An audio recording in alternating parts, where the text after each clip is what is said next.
அல்லேலூயா. உங்கள் யாவருக்கும் என்னுடைய அன்பின் வாழ்த்துக்கள். வேத புஸ்தகத்தில்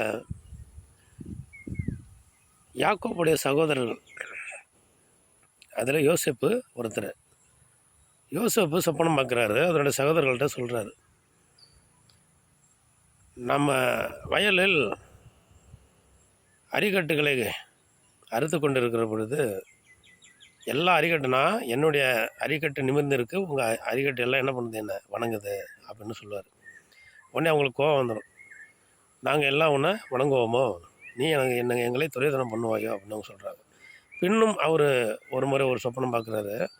சூரியனும் சந்திரனும் 11 நட்சத்திரங்களை அவர் வணங்குது. அதையும் அவர் சொல்கிறாரு. அவங்க அப்பாவோட கடிந்து கொள்கிறாரு. ஆனாலும் அவர் மனசில் வச்சுக்கிறார் யாக்கோபையா.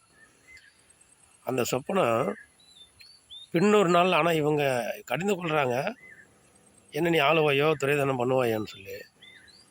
யோசேப்பு சகோதரர்கள்லாம் சேர்ந்து விற்றுருவாங்க.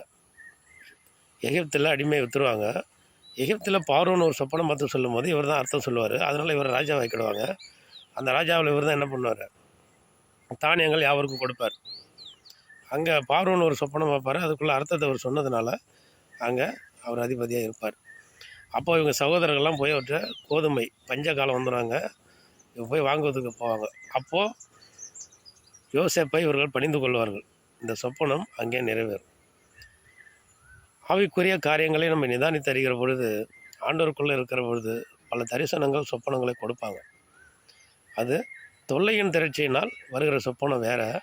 ஆவிக்குரிய சொப்பனங்கள், ஞானத்திற்குரிய சொப்பனங்கள், கடவுள் நடக்க போகிற சம்பவங்களை உண்மையோடு ஜெபம் பண்ணுகிறவர்கள், பாரத்தோடு ஜெபம் பண்ணுகிறவர்கள், தாகத்தோடு ஜெபம் பண்ணுகிறவர்கள், அர்ப்பணிப்போடு ஜெபம் பண்ணுகிறவர்கள், உள்ளார்ந்த இருதயத்தோடு ஜெபம் பண்ணுகிறவர்கள், அவர்கள் யாருக்கு கர்த்தருக்கு பிரியமாக இருப்பாங்க. அவங்களுக்கு நடக்க போகிற சம்பவங்கள், காரியங்களை இப்படி சொப்பனத்தின் மூலயமா வெளிப்படுத்துவாங்க.